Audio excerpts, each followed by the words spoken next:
बिस्मिल्लाहिर्रहमानिर्रहीम। जैसा कि पंजाब में इलेक्शन के हवाले से आप सब जानते हैं, सुप्रीम कोर्ट का एक फ़ैसला है। उस फैसले पे काफ़ी हुकूमत की तरफ से भी, कुछ पार्लियामेंट के अंदर कुछ वज़रा और वज़ीर-ए-आज़म जो है उन सब के बयानात आए हैं और उस पर वो फैसला किया गया कि हम जो सुप्रीम कोर्ट का फ़ैसला है हम इसको तस्लीम नहीं करते। और क्योंकि ये फ़ैसला जो है वो आइन के मुताबिक नहीं है, तो इस पर मैं जो आपको वो जो इसकी बुनियादी कुछ चीज़ें वो आपको मैं समझाना चाहता हूँ। ये जो पंजाब और KPK में इलेक्शन के हवाले से सुप्रीम कोर्ट के दो मुअज़्ज़िज़ जजेस ने चीफ जस्टिस ऑफ पाकिस्तान को ख़त लिखा और उसमें उन्होंने ये इस्तदा की कि आज खुद नोटिस के ज़रिए आप आज खुद नोटिस लें और जो इलेक्शन है पंजाब और खैबर पख्तूनख्वा का, जो इसके इनकाद को इसके शफाफ इनकाद का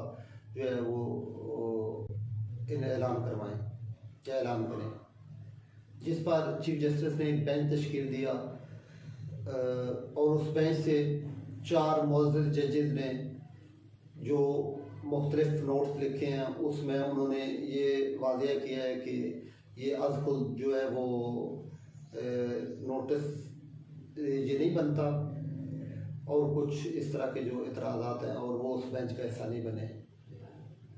असल में एक तो ये बात आप ध्यान में रख लें कि 2 मुअज़्ज़िज़ जजेस थे जिन्होंने अज़ खुद नोटिस के लिए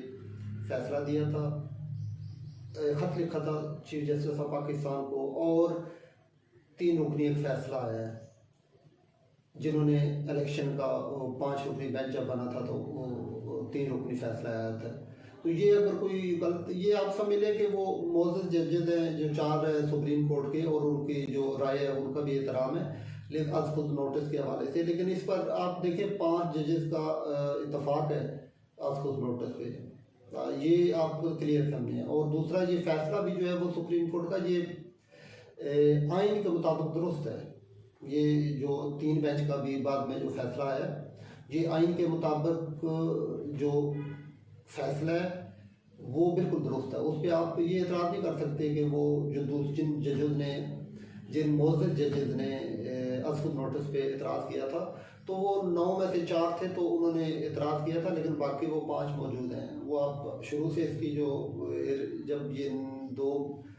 मुअज़्ज़िज़ जजेस ने चीफ जस्टिस साहब को ख़त लिखा था ना, आप वहाँ से देख के तो आखिर तक जाएंगे तो आपको पता चल जाएगा कि ये 4 मुअज़्ज़िज़ जजेस हैं जिन्होंने अज़ नोटिस पर एतराज़ किया था कि ये अज़ नोटिस नहीं है। हालांकि ये बुनियादी आवाम को जो बुनियादी मसला है ये अज़ नोटिस में आता है, लेकिन हम मुअज़्ज़िज़ जजेस हैं, उनकी अपनी राय है, उनका सबको एहतराम है। लेकिन ये फ़ैसला अज़ नोटिस का जो है ये याद रखें ये 5 का है।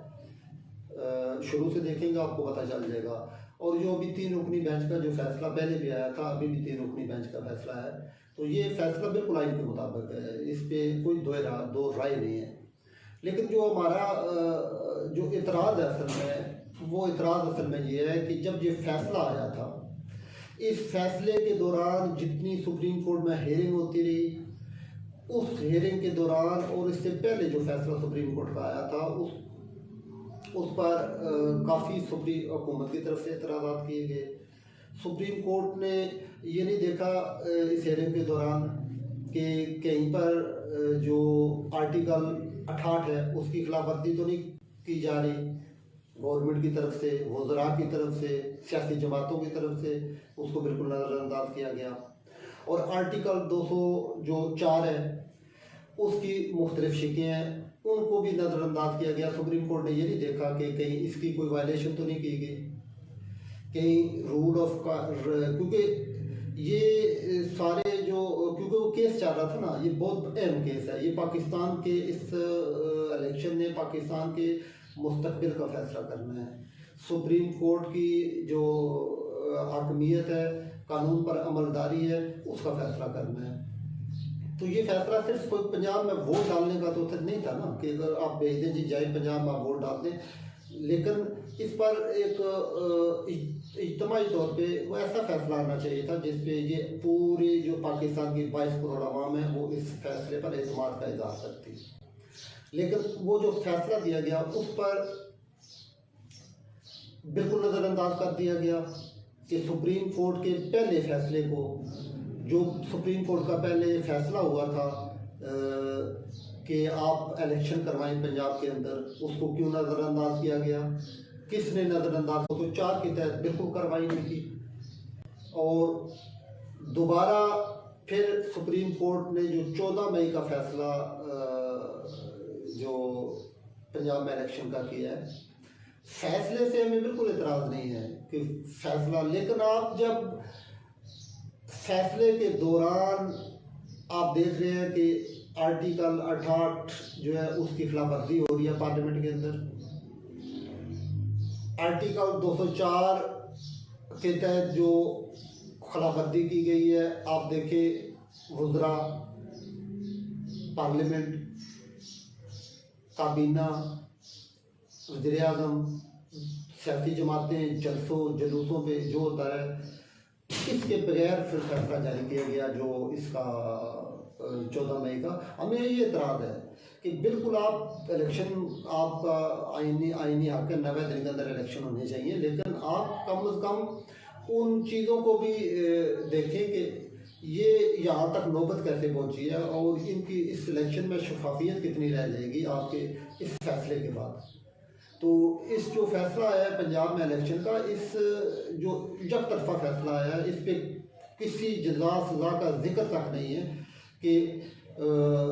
किसी हुकूमत को कोई आप, क्योंकि आपने हमारे सुप्रीम कोर्ट के पहले फैसले पर अमल क्यों नहीं किया गया, बिल्कुल खामोशी चीफ जस्टिस साहब की तरफ से की गई है। बिल्कुल इस बात पर आंखें बंद कर दी गई हैं कि आर्टिकल 68 की हियरिंग के दौरान खिलाफवर्जी तो नहीं हुई। मैं फैसले पे आप एतराज़ कर सकते हैं, फैसले पे आप बहस कर सकते हैं, मैं हियरिंग की बात कर रहा हूँ। हियरिंग के दौरान हुकूमत ने इस पर अपना कोई रद्द-ए-अमल जारी तो नहीं किया, फैसले पर वो असरअंदाज होने की कोशिश तो नहीं की। तो अगर ये मामले को देख कर चीफ जस्टिस ऑफ पाकिस्तान जो है वो ये फैसला करते हैं पंजाब में इलेक्शन का, तो ये एक सुप्रीम कोर्ट के लिए एक बहुत ही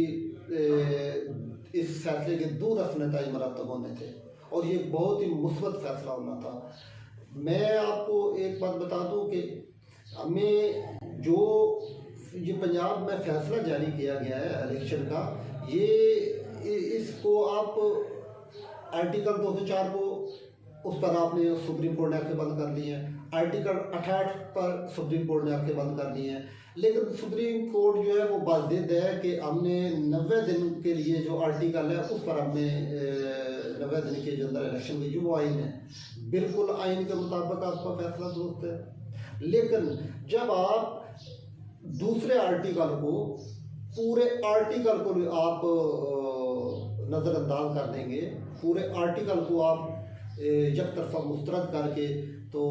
आप कहेंगे जी कि दोष ये जो आइन के आर्टिकल है इनको आप साइड पे कर दें और इस आर्टिकल को सिर्फ हम मानेंगे। तो इस तरह चीफ जस्टिस ऑफ पाकिस्तान की जो जिम्मेदारी है वो अपनी जिम्मेदारी निभाएं और जो अभी तक फैसला आया है उस पर किसी जज़ा सज़ा का जिक्र नहीं किया गया। पूरी हुकूमत मुलव्वस थी, काबीना पूरी मुलव्वस थी, लेकिन सिर्फ ये ऐलान किया गया जी कि 14 मई को आप पंजाब में इलेक्शन कर दें। हमारा एतराज़ ये है कि आप आइन के मुताबिक फैसला दें और उस आइन के मुताबिक जो फैसला होगा उस पर मनोन तमाम अदारे अमल करने के पाबंद होंगे, आवाम उस पर अमल दरामद करने की पाबंद होगी, उस फैसले को तस्लीम करने की पाबंद होगी।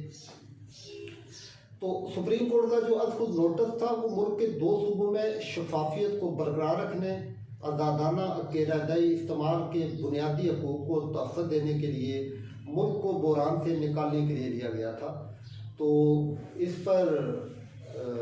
जो है वो अब देखना चाहिए कि जो इस पर सुप्रीम कोर्ट के क्या जो गैर मामूली हालात हैं इस वक्त सुप्रीम कोर्ट क्या फैसला करती है। लेकिन दूसरा जो पार्लियामेंट की तरफ से एक करारदाद पार्लियामेंट की तरफ से एक को आइन में तरमीम की जा रही है, तो उस जिस पर वो जो आज खुद नोटिस के हवाले से जो कहा जा रहा है जी कि वो बेंच बनेगा, तो देखें वो तो अभी भी दो मौजूद जजेस ने आज खुद नोटिस के लिए चीफ जस्टिस साहब को खत लिखा था